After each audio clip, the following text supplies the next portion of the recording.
네, 안녕하십니까. 한국경제TV 와우넷 이상로입니다. 자, 오늘은 여러분들께 마이크로소프트, 그리고 애플, 그리고 삼성전자까지 이유 있는 투자를 진행을 하고 있는데요. 바로 메타버스에 대해서 상당한 투자를 하고 있습니다. 그 투자에 대해서 좀 더 중점적으로 그에 따른 내용들, 왜 이런 대기업들이 이렇게 투자를 하는지에 대해서 좀 더 집중적으로 한번 알아보는 시간을 가져보도록 하겠습니다.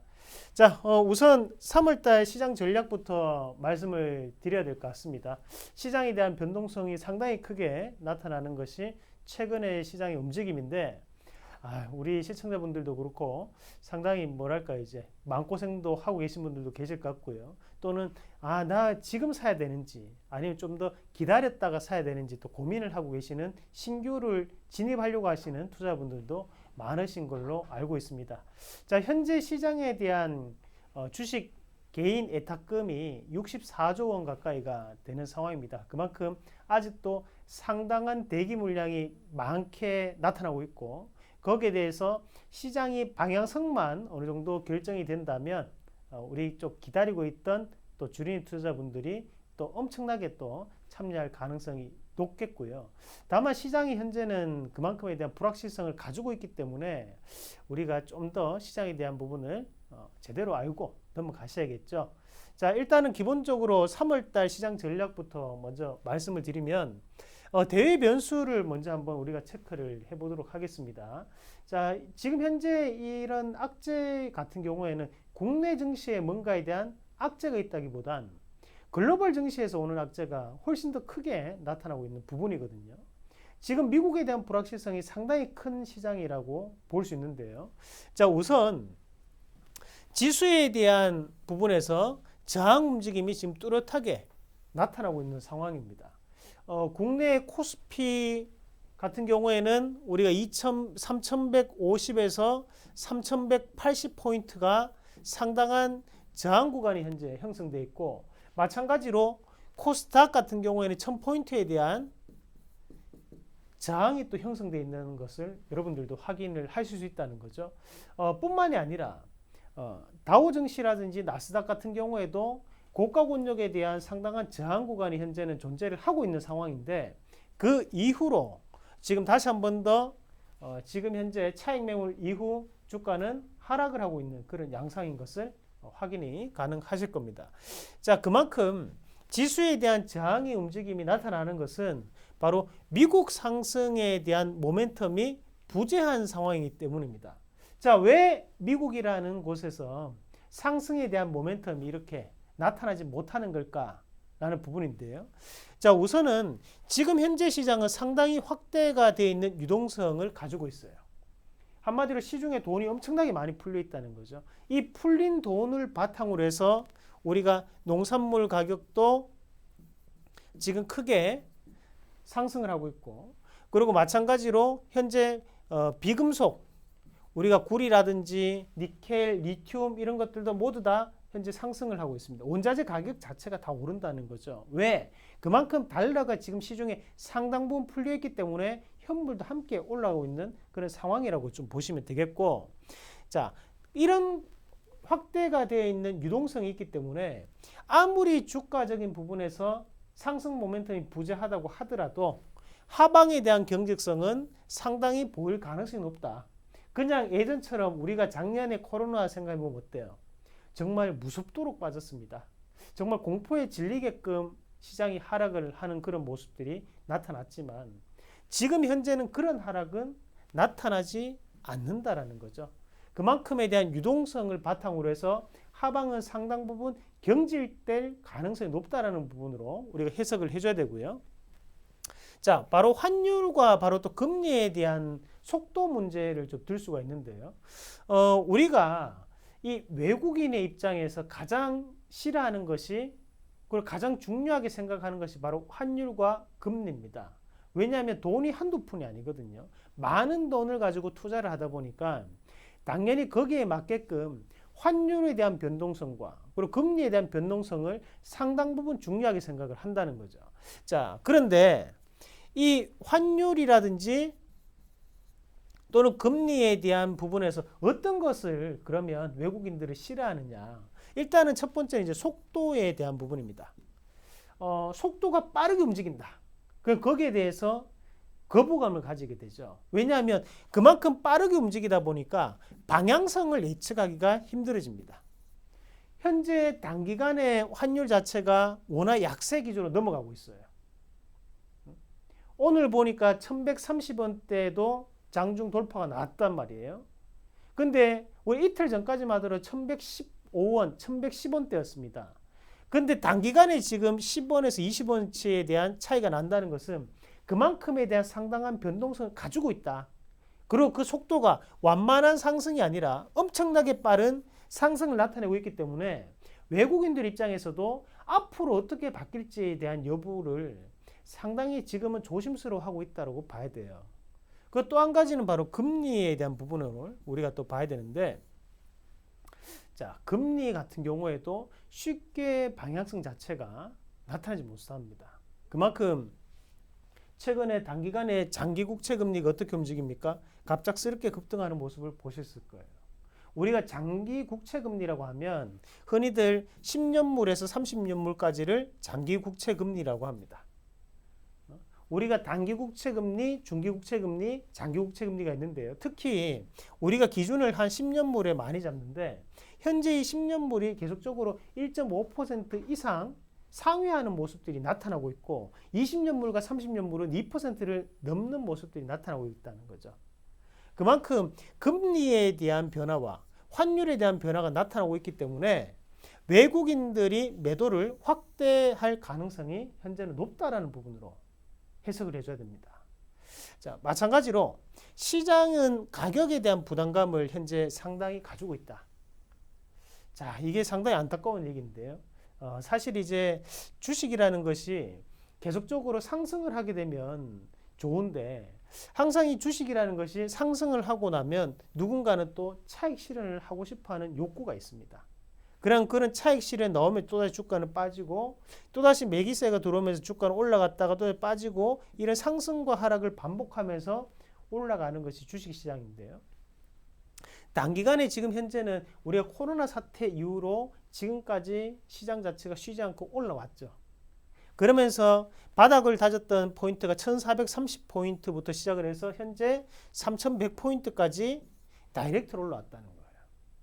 시장은 상당한 부담을 지금 현재 느끼고 있는 부분이거든요.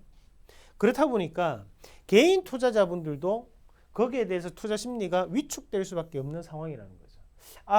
지금 현재 시장이 단기간에 너무 많이 오른 거 아니야? 지금 내가 아무리 장기 투자를 한다고 하더라도 쉽게 손이 나가지 않는 그런 상황이 반복되고 있다. 그래서 이런 대외 변수를 가지고 있고, 자, 마찬가지로 우리가 미국에 대한 불확실성이 어떤 부분이 크게 나타날 수 있느냐, 바로 두 가지로 나눠서 우리가 시나리오별로 좀 접근을 해볼 필요가 있는데, 자, 우선 첫 번째 같은 경우에는 경기 부양책에 대한 부분입니다. 여러분들 뭐 주식에 관심이 많으신 분들 같은 경우에 얼마 전에 좋은 뉴스를 보셨을 거예요. 하원에서 경기 부양책이 통과됐다. 그 뉴스가 나오면서 미국 증시가 반등이 또 나타나는 모습도 있었죠. 자, 하지만 우리가 이 상원에서 지금 하원에서 통과는 됐는데 문제는 이제 상원에서 통과되면 그냥 법안이 통과되는 거죠. 하지만 이제 만약에 법안이 조금이라도 수정이 들어가게 되면 다시 한 번 더 상원에서 재토론을 해야 되고 이 토론을 하고 난 다음에 다시 한 번 더 그 법안이 하원으로 다시 한 번 더 내려갑니다. 그래서 하원에서 또다시 표결을 거쳐가지고 그 다음에 다시 한 번 또 상원으로 올라와야 돼요. 자, 이 참 민주주의가 복잡합니다. 그죠? 쉽게 이제 되지 않는다는 거죠. 그러면 이런 부분 자체가 나타난다면 우리가 이번 주 내로는 지금 처리가 안 되죠, 지금. 그러면 이런 부분 자체가 경기부양책이 생각보다는 시간적인 부분 자체가 상당 부분 소요될 수 있다. 왜? 상원에서 일단 재토론을 해야 됩니다. 그러고 난 다음에 다시 한번 하원으로 또 내려가야 되거든요. 하원으로 내려가서 또다시 표결을 거쳐가지고 다시 또 상원으로 올라야 돼요. 이게 생각보다 시간이 오래 걸린다. 우리가 지금 시장은 이미 추가적인 경기부양책이 통과됐다라는 부분, 그리고 바이든 정부에서도 계속적으로 얘기하는 것이 빨리 추가적인 경기부양책을 통과시켜 달라는 얘기를 하고 있어요. 하지만 이 부분 자체가 이제 시간이 오래 걸릴 수밖에 없기 때문에 미국 증시가 쉽게 반등이 나오기는 좀 어렵다라고 봐야 되는 거고, 또 한 가지는 FOMC 회의에 대한 일정인데요. 지금 이제 3월 16일에 17일 날 이제 FOMC 회의가 열리게 되는데, 이번 달은 특히 이제 중요한 것이 경제 전망에 대한 부분까지도 포함이 됩니다. 그러니까 경제 전망에 대한 부분까지도 얘기를 해야 되니까 지금 현재 상황에서는 제롬 파월이 좀 더 빠르게 등장을 해서 다시 한 번 더 금리에 대한 부분이라든지 또는 인플레에 대한 부분 자체를 얘기하는 것이 어려울 거라고 저는 판단해요. 그러면 결국에는 3월 16일이나 17일까지는 기다려야 된다는 얘기죠. 그래 지금부터 아직까지 시간 자체가 남아있는 상황이기 때문에 그 사이에 시장 자체가 이제 반등하기는 조금 힘들지 않나. 자, 마찬가지로 우리가 변수가 한 가지 존재한다면 일단은 금리에 대한 결정자는 누굽니까? 금리 결정자는 자, 우리 이 제롬 파월입니다. FOMC 의장이고요. 그러면 재정 정책에 대한 결정자는 누굽니까? 재정 정책에 대한 결정자는 자넷 옐런입니다. 지금 현재 미국의 재무부 장관이죠. 그러면 이 자넷 옐런이 그 전에 변수적으로 다시 한 번 더 금리에 대한 부분이라든지 또는 인플레이션에 대한 부분을 한 번 더 언급할 가능성은 존재를 한다. 대신 확률은 희박하다. 그렇게 판단을 하셔야 될 것 같아요. 자, 다음 그림도 같이 보시면요. 이제 국내 전략으로 이제 넘어야 되는데, 자, 뭐 제일 중요하죠. 우리나라 시장만 그래도 거뜬하게 좀 올라가면 좋은 시장이고, 지금까지 올렸던 동학개미에 대한 힘으로 또다시 한 번 더 추가적인 상승을 하면 좋겠지만 국내 시장도 만만치 않습니다. 자, 일단은 중국발에 대한 경기 회복 모멘텀은 긍정적으로 볼 수 있다. 그죠? 그 현재는 이제 중국에 대한 경기 회복 모멘텀은 나타나고 있고요. 그리고 또한 중국이 이제 양회를 개최를 하는데 이 양회를 통해서 대신에 성장률을 좀 더 하향 조정을 하는 모습도 나타났어요. 그만큼 지금 현재까지는 상당한 경기 부양책을 많이 내세우면서 중국이 지금까지 올라왔다면 지금은 좀 더 추가적인 경기 부양책 했던 것을 걷어들이는 유동성을 다시 한 번 더 축소시키는 정책들이 나오고 있거든요. 그러면 지금 현재 중국은 경기 회복이 되고 있다는 얘기예요. 경기 회복이 되고 있기 때문에 유동성을 줄이는 거죠. 그럼 거기에 맞춰가지고 국내 증시 같은 경우에도 기초 소재라든지 또는 경기 회복 관련주 그리고 국내에서 소비재 관련된 부분에 대한 매기세가 쏠릴 가능성이 높습니다.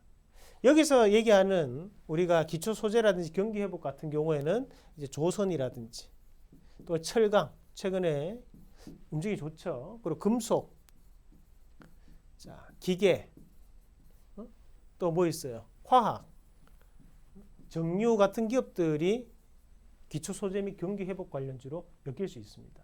마찬가지로 코로나로 인해서 피해를 받았던 업종군들도 반등이 나올 수 있겠죠. 그러나 특히 이 소비재를 좀 중요하게 봐야 되는데 이 소비재는 최근에 2월 달에 연기금에 대한 매매 내역을 확인을 해보면 2월 달에 많은 매수를 보였던 것이 바로 이 소비재 섹터군입니다. 그러나 이런 연기금에 대한 저가 매수가 유입됐다는 것은 3월 달에 다시 한 번 더 시세적인 부분 자체를 나타낼 가능성이 대단히 높다라는 부분으로 우리가 해석을 해줘야 되겠죠. 자, 그리고 2월 달 같은 경우에는 이제 실적 시즌이에요. 우리가 실적을 상당히 중요하게 생각을 해야 되는 시점이 지금 현재 지나가고 있고 이제 3월 달과 4월 달 같은 경우에는 뭐냐? 시장이 재료 및 테마에 의해서 움직이는 시장입니다. 그만큼에 대한 기대감이라든지 유동성에 대한 부분 자체가 이슈가 되면서 움직일 수 있는 시장이 바로 3월 달과 4월 달이다. 이렇게 보시면 되고 시장이 현재 방향이 불확실한 상황이기 때문에 우리가 장기적으로 길게 끌고 가기는 생각보다 조금 힘들어요. 그렇다고 해서 시장 자체가 많이 빠졌다 싶어서 지금부터 저가 매수를 돌입하는 것도 녹록지 않습니다. 왜냐하면 지수 자체가 그렇게 많이 빠진 건 아니에요. 지금 현재 지수 옆으로 횡보를 하는 단계거든요. 그렇다 보니까 여기에서 우리가 저가 매수에 들어가는 것도 쉽지 않다는 거죠. 그러면 결국에는 우리가 이 3월달 같은 경우에는 단기 트레이딩에 조금 더 초점을 맞춰서 대응을 해줘야 될 것 같고요. 그래서 목표가를 조금만 낮게 대응하시는 것도 좋은 방법이 될 수 있어요. 자, 그리고 수익 관점에 대한 부분. 그래서 한 1, 2주, 한 달 정도를 보면서 매매를 진행을 하시는 방법이 될 수 있고, 그리고 특히 이제 저가 매수가 좀 중요한데요. 최근까지 시장을 올렸던 것이 우리나라도 이제 기술주들이 많이 올라왔어요. 그런데 그런 기술주들이 미국 증시에서부터 시작을 해서 차익 매물이 나오고 있습니다. 그러니까 국내 증시 같은 경우에도 이런 기술주에 대한 차익 매물이 나타날 가능성이 있고, 그리고 가격적인 부담감을 느끼고 있는 상황이거든요. 시장이 불확실하다 보니까. 이럴 때일수록 우리가 가격을 명심하시면서 자, 저가 매수를 꼭 명심하시자. 그래서 우리는 항상 이제 매집 차트에 걸려 있는 매집 가격 밴드에서 제가 접근하는 말씀드리죠. 그죠? 그런 가격대에서 접근을 하시는 거는 하방이 제한될 수 있다. 그래서 오히려 그런 자리에서 맘 놓고 우리가 살 수 있기 때문에 다시 한 번 더 매집 차트, 매집 가격대 꼭 명심하시길 바라겠습니다. 자, 그리고 이제 4월달 같은 경우에는 이제 서울과 부산에 대한 보궐선거가 있습니다. 그래서 부산시장, 서울시장을 다시 우리가 뽑게 되는데, 정치 대선 테마주에 대한 움직임도 나올 수 있어요. 지금 현재 왜 대선을 왜 봐야 되느냐? 우리가 현재 후보 등록까지 딱 1년 남았습니다. 그러니까 이제 행보 자체가 이제 진행될 가능성이 높다라는 거죠. 그 대신에 우리가 이런 정치 테마주나 대선 테마주들 같은 경우에 급등락이 심하거든요. 그래서 항상 비중 조절을 반드시 하시면서 우리가 이런 테마주로 인생을 바꿀 수는 없어요. 인생을 바꿀 수는 없습니다. 인생을 바꿀 수 있는 것은 우량주입니다, 여러분. 그러면 이런 종목군에 대해서는 꼭 비중 조절을 해가시면서 리스크 관리를 병행해서 매매를 하시자. 그렇게 말씀을 드리도록 하겠습니다. 자, 그러면 오늘 다우 증시부터 한번 같이 체크를 해보시면, 다우 증시가 코로나 때 상당 부분 이제 하락폭이 컸습니다. 그죠? 그러고 난 다음에 지금 추세적으로 꾸준하게 이제 상승을 하고 있는 양상인데, 아직까지는 20선에 대한 여유가 좀 남아 있어요. 아직은 추세가 살아 있다고 봐야 되거든요. 그러니까 추세대 안에서 움직일 수 있는 구간이 형성되어 있다고 봐야 되고, 여전히 강한 모습이 나타나고 있고요. 자, 마찬가지로 우리가 나스닥 같은 경우에는 문제가 조금 생겼습니다. 자, 코로나 때 바닥에서 물량 자체가 손바뀜이 많이 이루어지죠. 그러고 난 다음에 주가가 이제 올라가는데, 지금 현재 20선에 대한 지지를 한 번, 두 번, 세 번째, 이번 다시 한번 내려오는 자리예요. 여러 번의 지지가 반복되면 어떻게 된다 했어요? 그만큼 지지가 약해진다고 했어요. 지금 현재 자리는 지지가 약해져 있는 자리거든요. 그러면 이런 상황 자체가 발생하고 있기 때문에 우리가 지금 현재 같은 경우에는 나스닥에 대한 추세는 확인을 해볼 필요가 있다. 그럼 우리가 다우 증시와 나스닥의 차이는 뭡니까? 다우 증시는 대형주와 특히 고배당 관련 경기 회복에 관련된 기업들이 포함이 돼 있고, 대신에 우리가 나스닥 같은 경우에는 대부분 기술주가 많아요. 그러면 지금까지 유동성에 대한 기대감으로 올랐던 이런 기술주라면 일부 차익 매물이 나오고 있는 상황이라는 거죠. 그래서 이 추세를 나스닥 한 번 더 확인을 해봐야 된다. 그 말씀까지 드리도록 하겠습니다. 자, 그러면 이제 본격적으로 이제 안에 우리가 내용을 보실 필요가 있을 것 같은데요. 바로 애플, 마이크로소프트, 그리고 삼성전자까지 최근의 행보를 우리가 한번 같이 뉴스를 통해서 한번 알아보도록 하겠습니다. 자, LR의 재부상, 그죠? 삼성 LR 글라스를 인텔, 애플과 한판 붙는다. 이 말은 뭐예요? 삼성이 이번에 이 글라스를 출시를 하는데 이미 인텔도 그렇고 애플도 그렇고 만들어 놨구나. LR에 대한 투자가 이루어졌었구나를 우리가 이 글을 문맥상 해석을 할 수 있어요. 이게 언제라고요? 2018년도입니다. 지금은 아니에요. 2018년도에 이미 이런 준비를 했다. 이게 몇 년 전입니까? 자, 3년 전입니다. 그러면 이 산업이 지금 상당 부분 성장했겠다, 그죠? 3년 전이니까. 자, 마찬가지로 메타버스 시대. 자, LR에 빠지다. 다시 한번 또 LR이 나오고요. 자, 구글 및 애플, 삼성도 참전했다. 자, 구글 같은 경우에 우리가 2016년부터 시작을 해가지고 지금 현재 이 AR, VR 그리고 로봇 관련 AI 관련된 기업들에 대한 인수를 M&A를 엄청나게 많이 해왔습니다. 2016년부터 해왔어요. 마찬가지로 그 다음 해인 2017년부터 애플도 LR 그리고 VR 관련된 기업들에 대한 인수를 해오고 있고요. 마찬가지로 아마존 같은 경우에도 지금 여기에 대한 기업들이나 또는 추가적으로 AI 관련된 기업들에 대한 인수를 해오고 있는 상황이에요.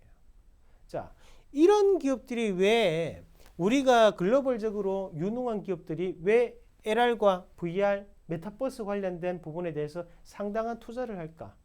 결국엔 이 시장에 대한 부분 자체가 확대될 가능성이 그만큼 높다라는 거고 미리 선점하기 위해서 지금까지 투자를 해왔다고 봐야 되거든요. 자, 삼성과 애플 차세대 격전지는 게임 체인저 될 LR 글라스. LR과 VR을 넘어서 MR 시대의 본격화. 마이크로소프트가 홀로렌즈 2를 한국 출시를 한다라는 뉴스도 있어요. 그만큼 지금 현재 이 LR 또는 VR 이런 가상현실 공간을 우리가 메타버스라고 하고 이 공간을 미리 선도하고 선점하기 위해서 이런 많은 대기업들이 현재 참여를 하고 있는 겁니다. 자, 그런데 여러분 문제가 있어요. 여러분들이 여기에 대한 개념을 제대로 알고 있느냐? 자, 모르실 수 있기 때문에 제가 오늘 상세하게 설명을 해드리도록 하겠습니다. 자, 일단은 우리가 이 삼성이 LR을 어떤 식으로 지금 현재 활용하고 있는가 그거를 한번 같이 보실 건데요. 자, 보시면 지금 현재 이게 스마트폰용 화면입니다. 그럼 그 화면에서 여기는 이제 그냥 벽이죠. 그 벽입니다. 여기에 근데 보시면 이제 아이콘들이 이렇게 있어요. 이 아이콘을 보니 냉장고 아이콘이거든요. 여기 냉장고 아이콘을 여기에서 내가 한 개를 컬렉트합니다. 아, 요거 회색이 마음에 들어. 또는 여기 옆에 노란색이 마음에 들어. 이렇게 컬렉트를 하죠. 그러니까 요거를 가상적으로 아무것도 없는 벽인데 또 불구하고 갑자기 냉장고가 이렇게 생깁니다. 요 인테리어 관련된 어플을 이용을 해서 지금 현재 LR-달 관련된 기술력으로 이렇게 가상적인 부분 자체를 형성을 한다는 거죠. 자, 여러분들이 지금 가지고 있는 삼성 스마트폰을 가지고 계신다면 이 어플이 기본적으로 다 탑재가 되어 있거든요. 지금 한번 해보세요. 이렇게 됩니다. 빅스비 이용해서 이렇게 할 수 있어요. 그래서 여기에 따른 기술을 활용을 해가지고 이 부분도 지금 현재 삼성 스마트폰에 적용되어 있다는 거예요. 뭐 이 냉장고가 예시로 되어서 있는데 냉장고뿐만이 아니라 우리가 가구에 대한 배치도 해볼 수 있어요. 자, 이것도 다 모두 다 LR에 대한 기술력이라고 보시면 되고요. 자, 다음 그림 한번 같이 보시면 자, 요 그림을 잠깐 한번 같이 보실 건데 요 어플도 우리가 간편 측정이라는 어플이 있어요. 요즘 나오는 스마트폰을 보면 삼성 스마트폰에 간편 측정이라는 어플리케이션이 있습니다. 그 어플을 다운로드해서가 우리가 이 물건을 찍으면 이 물건에 대한 가로, 세로, 높이에 대한 센치를 알 수가 있어요. 이거를 LR을 활용해 가지고 여기에 대한 부분 자체를 잴 수 있다는 거죠. 옛날처럼 줄자 대가면서 이거 몇 센치다 이렇게 하는 시대는 지나가고 있다. 물론 100% 이 센치가 맞지 않습니다. 하지만 어느 정도 되는지에 대한 윤곽은 이미 우리가 이 어플리케이션으로 알 수 있다. 어떤 기술이다 어플리케이션? 바로 LR을 활용한 간편 측정이라는 거죠. 자, 마찬가지로 옆에 그림을 보시면 냉장고에 대한 부분 자체도 이것도 가상의 냉장고죠. 내가 냉장고 한 개를 더 사고 싶어. 근데 그 냉장고를 배치를 해야 되는데 이게 어디에 배치를 해야 될지 모르겠다. 그때 이런 빈 벽에 여기에 이런 식으로 배치를 한번 해볼까? 별로 마음에 안 들어. 그러면 이쪽에 한번 해볼까? 그렇게 미리 가상으로 배치를 해볼 수 있다는 거예요. 자, 세상이 많이 바뀌고 있습니다. 자, 여기에 대한 부분 자체를 우리가 이제 LR을 활용한 기술력이라고 보시면 돼요. 이뿐만이 아니라 충분히 많은 것들에 대한 부분이 있죠. 우리가 대신에 제가 일부러 조금 더 쉬운 예시를 좀 드렸던 부분이고, 자, 다음 그림 한번 같이 보시면 놀랄 이야기가 있습니다. 어떤 이야기냐? 여러분들 이제 방탄소년단은 나이가 어리신 분들도 나이가 많으신 분들도 다들 아실 거예요. BTS라고 해서 전 세계적으로 지금 엄청나게 유명한 가수죠. 우리가 현재 시대의 비틀즈라 그렇게 칭할 수 있는 정도에 대한 인기를 누리고 있는 한국 그룹인데, 자, 이 BTS가 이번에 다이너마이트에 대한 뮤직비디오를 어디서 공개를 했느냐? 신곡 발표를 어디서 했느냐? 바로 게임 속에서 했었습니다. 게임에서 했어요. 안 믿기죠? 자, 작년 2020년도 우리가 9월 달에 BTS가 이게 게임 화면이에요, 여러분. 지금 게임 화면 내에서 이렇게 영상을 공개를 했습니다. 그리고 여기 가상현실 공간에 많은 아바타들이 이모티콘을 날리면서 그렇게 이제 진행을 했고, 마찬가지로 우리가 유명 래퍼죠. 스캇에 대한 공연도 어디서 했냐면 게임 속에서 진행을 했는데요. 이 게임 속에서 진행을 할 때 그때 접속자 수가 몇만 명이냐? 약 1300만 명이 동시 접속을 했었어요.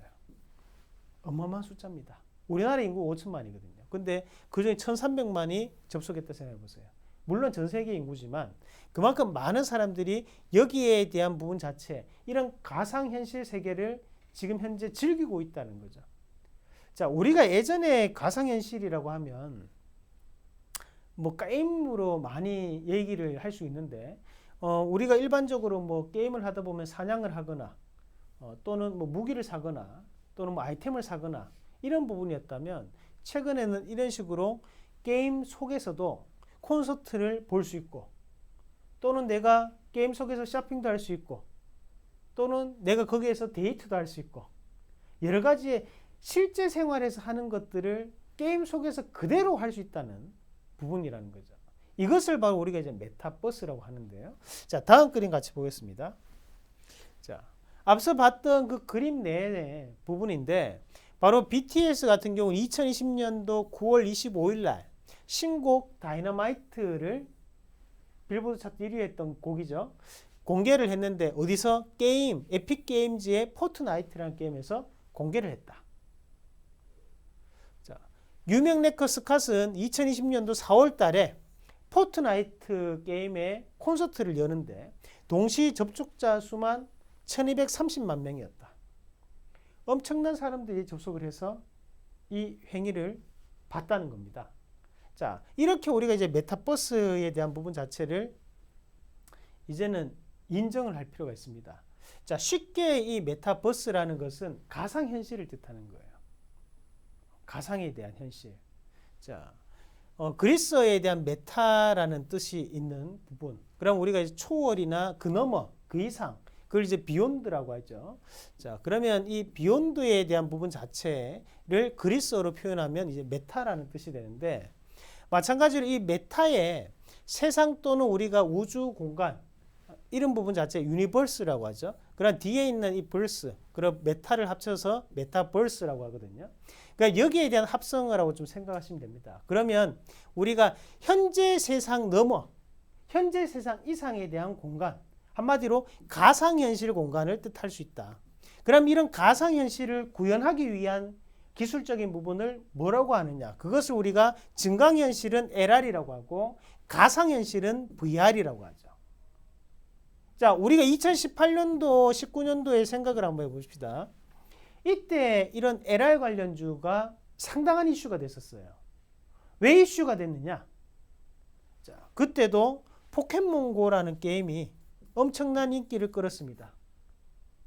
그래서 뭐 시대를 불문하고 그 게임을 하면서 증강현실을 통해서 구현을 해내는 방식, 바로 LR에 대한 방식이었는데, 이때도 시장에서 상당한 이슈가 되면서 움직임이 나타났어요. 자, 마찬가지로 이 기술이 그 이후로도 꾸준하게 현재는 발전을 하고 있었다는 얘기예요. 갑작스럽게 여기에 대한 개념이 들어온 게 아니고 꾸준한 발전을 해내고 있었다는 얘기죠. 자, 다음 그림도 보겠습니다. 자, 그러면 그 메타버스 관련주들을 어떻게 봐야 되느냐라는 부분인데요. 일단 우리가 아시다시피 VR이나 AR 관련주가 바로 메타버스 관련주가 될 수 있겠죠. 그런 메타버스 관련주 안에서도 우리가 왜 LR과 VR을 봐야 되느냐? 자, 이것은 바로 가상과 현실에 대한 공간의 만남이라고 봐야 됩니다. 자, VR은 하나의 가상 현실을 구현을 해내는 거지만 우리가 LR 같은 경우에는 증강 현실이거든요. 현실과 그리고 현실 화면의 일부를 가상으로 입히는 개념이죠. 그렇다 보니 이런 관련주들이 앞으로도 이슈가 될 수밖에 없다는 부분으로 봐야 되고요. 그러면 우리가 이런 메타버스 공간, 가상현실 공간 자체를 잘 구현해내기 위해서는 바로 컨텐츠가 강화에 대한 부분이 반드시 작용할 수밖에 없어요. 이걸 정말 가상현실로 구현해냈는데 야, 이게 뭐야? 내가 봐도 이건 거짓된 가상현실인 걸 알겠어. 이러면 흥미도가 떨어지고 거기에 대한 존재감이 떨어질 수밖에 없죠. 그렇기 때문에 바로 이런 특수효과 관련주가 될 수 있습니다. 그러면 덱스터라든지 또는 위지익 스튜디오 같은 이런 특수효과, 3D 효과를 만들어내는 우리가 흔히 아는 영화 관련주 또는 컨텐츠 관련주로 편입이 될 수 있는 이런 특수효과 관련주들이 메타버스 관련주로 함께 편입될 수 있다는 거죠. 자, 숨어있는 관련주입니다. 이런 건 중요해요, 여러분. 자, 가상현실을 구현하기 위해서 반드시 이 효과가 있어야 되겠죠. 그래서 중요하다. 자, 다음 그림 보겠습니다. 자, 메모리 및 OLED 관련주는 왜 필요하느냐? 메타버스를 하는데. 자, 일단 기술의 극대화를 시킬 줄 알아야 되죠. 우리가 일단 가상현실을 원활하게 부드럽게 잘 작동하게 만들기 위해서는 그만큼에 대한 고사양이 필요하겠고 그 고사양을 유지하기 위해서는 그만큼에 대한 메모리 반도체에 대한 수요가 필요합니다. 자, 우리가 비트코인을 채굴할 때 메모리가 많이 든다고 하죠. 마찬가지에 대한 개념입니다. 고사양이 진행될수록 메모리는 반드시 늘어날 수밖에 없는 개념이에요. 그럼 OLED는 왜 중요하냐? 이것을 구현해내는 장비가 있어야 되는데 디스플레이 장비가 존재를 해야겠죠. 그렇기 때문에 이런 OLED가 중요하다고 보시면 돼요. 자, LCD에 구현을 할 수는 없잖아요. 이런 OLED에 대한 부분 자체가 이슈가 될 수 있다. 그리고 이제 플랫폼인데요. 자, 최근에도 카카오라든지 네이버 주가에 대한 움직임이 상당히 좋습니다. 과연 이런 회사들이 현재까지 나와 있는 네이버는 쇼핑만으로 카카오는 교통만으로 현재 주가가 오르는 걸까? 그 개념은 아니라고 봐야 돼요. 그 개념은 아닙니다. 이 플랫폼, 바로 데이터베이스를 얼마만큼 활용할 수 있는지에 대한 여부, 이것에 대한 재평가가 이루어지는 시기이기 때문에 현재 이 카카오와 네이버에 대한 주가가 꾸준하게 상승하고 있는 거예요. 그러면 우리가 지금 현재 이 카카오나 네이버 같은 경우에 카카오도 그렇고 네이버도 엄청난 데이터베이스를 활용할 수 있는 기업들이라는 거죠. 그런 기업들에 대해서 다시 한번 현재는 재평가를 받고 있는 시기거든요. 자, 그러면 관련주에 대한 움직임을 같이 보면요. 자, 먼저 네이버를 보겠습니다. 어떻게 움직였어요? 자, 코로나 이후부터 시작을 해가지고 처음에 언택트 관련으로 엮이면서 주가에 대한 움직임이 좋았고 최근에 다시 한 번 더 크게 상승이 나타나고 있는데 여기서 상승하는 부분이 바로 쇼핑에 대한 부분도 있겠고 최근에 웹툰, 웹소설에 대한 재평가도 이루어지면서 컨텐츠에 대한 부분이 강화되고 있다라는 부분이 작용하고 있고요. 마지막 한 가지가 바로 앞서 얘기했던 데이터베이스에 대한 활용이라고 보시면 됩니다. 우리가 가상현실 공간을 잘 만들더라도 플랫폼이 없다면 이용하는 자가 없다면 안 되죠. 그렇기 때문에 반드시 이런 메타버스 관련 안에서도 이런 플랫폼을 가지고 있는 기업들이 앞으로도 꾸준한 재평가를 받을 수 있다. 그렇게 봐야 되고요. 자, 마찬가지로 우리가 카카오를 보더라도 자, 카카오를 사실 저희 회원분들하고 매매를 했던 기업입니다. 자, 3월 달에 코로나로 크게 하락했을 때 함께 매매를 했던 기업인데요. 자, 그 이후로 주가가 꾸준하게 이제 상승하고 있어요. 자, 카카오가 처음에 상승을 할 때는 우리가 교통 편의 또는 생활 편의. 무슨 말이냐? 카카오 지하철, 카카오 택시, 카카오 대리운전, 카카오 버스 이런 걸로 했다면 좀 더 지나고 난 다음에는 카카오 증권, 카카오 뱅킹이 등장하기 시작해요. 그리고 최근에는 웹툰, 웹소설에 대한 컨텐츠, 지적재산권에 대한 분위기가 나타나고 주가에 대한 변화가 나타나고 있었고, 마찬가지로 메타버스 관련해 가지고는 데이터베이스에 대한 활용의 극대화 방안이 현재 나타나면서 주가가 또다시 상승파를 나타내고 있는 과정입니다. 엄청나게 많이 올랐습니다. 똑같이 매집 가격대였고요. 자, 그러면 여기에 따른 부분 자체에서 우리가 지적재산권에 대한 부분도 한번 알고 가야 될 것 같은데, 자, 가상현실 공간도 마찬가지지만 우리가 최근에 이슈가 되는 저작권이라든지 지적재산권에 대한 부분 자체가 상당한 이슈가 될 수밖에 없어요. 특히 이제 가상현실에서도 마찬가지겠죠. 자, 그러면 여기에 따른 부분 자체를 우리가 이제 IP라고 합니다.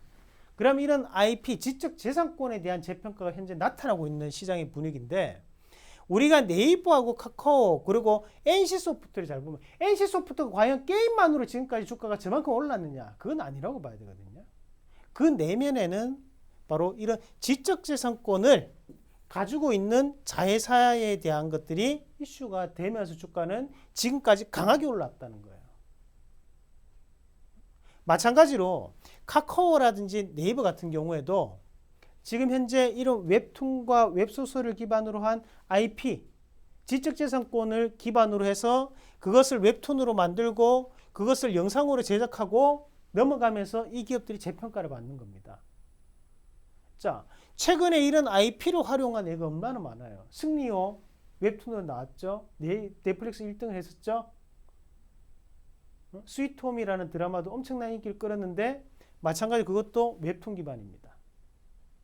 신과 함께라는 영화도 1000만이 넘었습니다. 2편 다. 그것도 웹툰 기반이었어요. 이런 IP가 상당한 이슈가 되면서 이런 기업들이 현재는 재평가를 받고 있는 과정이라고 봐야 되거든요.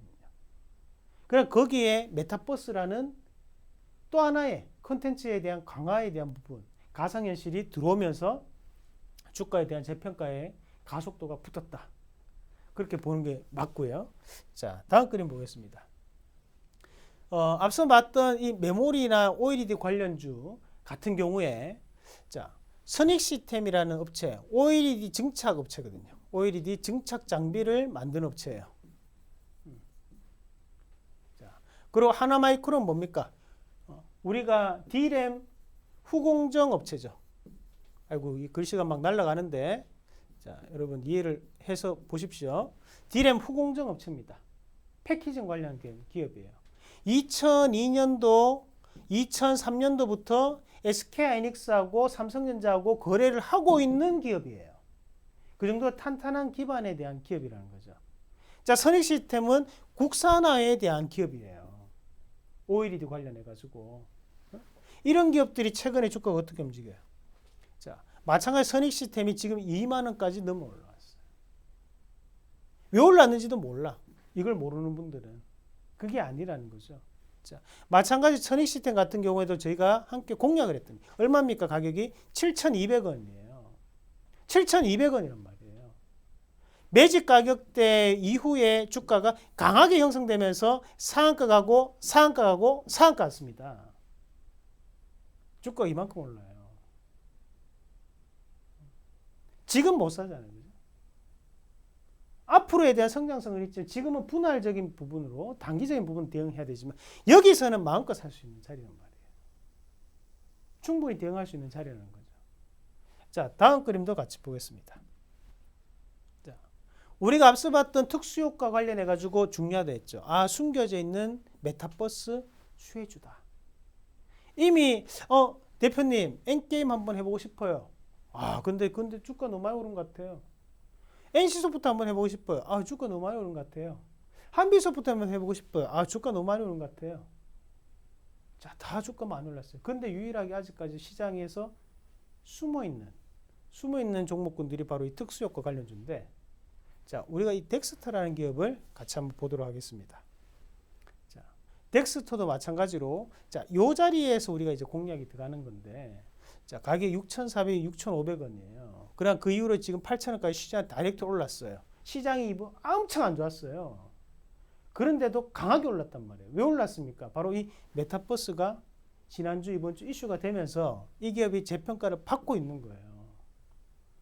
이번 주 시장이 안 좋았어요. 그럼에도 불구하고 20% 이상 올랐단 말이에요. 지금 여기에 거래량 들어오고 수급 들어온 거 보세요.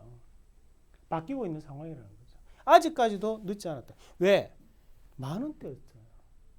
코로나 전에 10,000원이었단 말이에요. 그 코로나 터져가 주가 빠졌단 말이죠. 아직까지도 충분히 모멘텀이 존재를 한다. 그렇게 볼 수 있는 부분인데, 자, 그럼 이런 특수효과가 어디에 쓰이느냐? 어디에 쓰이느냐? 일반적인 게임에서도 특수효과가 들어갈 수 있고, 증강현실이나 가상현실을 구현하는 데도 특수효과가 들어갈 수 있는데, 자, 그 부분은 여러분들 이해를 잘 못해요. 그러면 좀 더 우리가 쉽게 이해를 할 수 있는 그림을 제가 준비를 했어요. 여러분들, 패러사이트, 기생충 다들 보셨죠? 그 영화에 나오는 화면인데, 자, 그림을 잠깐 보시면, 자, 요게 이제 영화 내 화면입니다. 어때요? 여기, 보면, 뒤에 보면, 구름이 막, 검은 구름들도 많고, 그리고 이 집, 그 부잣집이, 자, 2층으로 엄청 멋있게 지어져 있어요. 과연 이게 2층인가? 자, 실제로는 1층짜리입니다. 실제로는. 거기에 2층은 파란색으로 해서 특수 효과로 누가 이 덱스터에서 만든 거예요. 원래는 1층 집인데 여기 2층을 소리 없이 부드럽게 티 안 나게 만들어서 올린 거예요. 자, 다음 그림도 볼게요.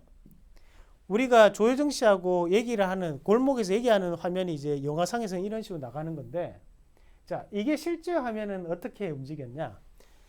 그냥 이렇게 파란 화면을 놔두고 그냥 얘기를 하는 겁니다. 그러면 이 골목길 같은 경우에도 별거 아닌 것 같았지만 이것도 CG였다는 거죠. 특수효과를 삽입했던 부분이었어요. 자, 다음 그림도 볼게요. 자, 영화 안에서도 이렇게 뭐 집을 촬영하는 화면이 있는데 이 화면을 보더라도 뒤에 집이 막 이렇게 돼 있죠. 그죠? 전봇대도 있고. 근데 실제로 어땠냐? 전봇대만 있습니다.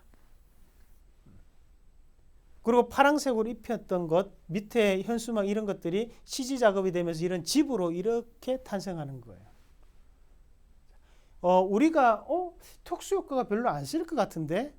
라고 생각하지만 이 특수효과가 요즘은 무궁무진하게 대부분의 영화, 드라마에도 들어가고 마찬가지로 가상현실, 메타버스 공간에서도 이런 특수효과에 대한 부분 자체는 이슈가 될 수밖에 없어요. 최근에 중국에 대한 수주를 받았던 기업이 또 바로 이 메타버스 관련주 안에서도 덱스터였습니다. 한한령 얘기 많이 하잖아요. 그럼에도 불구하고 그걸 뚫고 수주를 받았단 말이죠. 최근에 움직임이 상당히 좋았던 이유가 바로 여기에 있습니다. 그러면 이런 메타버스 관련주들이 앞으로도 현재 3월달 시장 자체는 재료와 이슈에 대한 부분 자체가 좀 더 이슈가 될 수밖에 없는 시장이에요. 그럼 향후에 대한 부분 자체를 봤을 때 이런 가상 공간에 대한 이슈는 앞으로도 상당 부분 나타날 수밖에 없다라는 부분으로 저는 판단을 해요. 그렇게 보시면 되겠습니다. 그래서 오늘 전체적으로 우리가 이제 메타버스 관련해 가지고 여러분들과 함께 여기에 대한 내용들을 알아보셨는데, 대표님 또 다른 나만이 알 수 있는 그런 메타버스 관련주는 없나요? 궁금하신 분들도 많으실 것 같아요. 그래서 또 준비를 했습니다.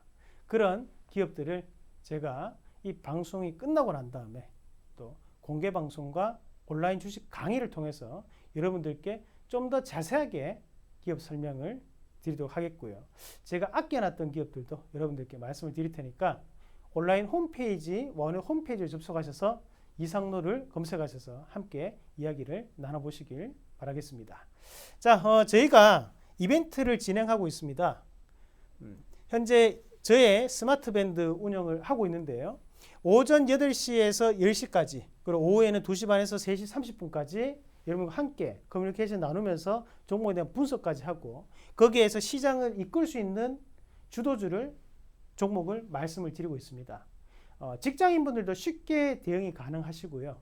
문자만 보고도 대응을 할 수 있습니다. 답답하시면 들어오시면 되고요. 그래서 거기에 따른 저희가 또 할인 이벤트 진행하고 있으니까요. 많은 관심을 가지셔서 시장을 좀 더 즐겁게 저하고 함께 누려보시길 바라겠습니다. 자, 주도주가 필요하신 분들은 반드시 한번 들어와 보십시오. 자, 저희가 그리고 또 하나의 더 이벤트를 진행하고 있는데, 자, 일명 주식의 경로, 주식의 바른 길을 저와 그리고 저처럼 듬직한 이경락 대표님이 여러분들을 이끌어가는 이벤트를 진행하고자 합니다. 그래서 저희가 여러분들이 인기 투표로 인해 가지고 저희가 뽑히게 됐는데요. 그만큼에 대한 영광스러운 자리인 만큼 많은 이벤트를 그리고 정말 값진 혜택들을 준비를 했습니다. 자, 이 혜택 궁금하신 분들도 홈페이지 접속하셔가지고 함께 얘기 나눠보시고 밑에 나중에 자막으로 그에 따른 자세한 설명까지 한번 알아보시길 바라겠습니다. 자, 오늘 제가 준비한 내용은 여기까지 말씀드리고요. 나머지 좀 더 종목에 대한 자세한 이야기 듣고 싶으신 분들은 공개 방송을 통해서 좀 더 자세하게 말씀을 드리도록 하겠습니다. 다음 시간에 뵙도록 하겠습니다. 이상입니다.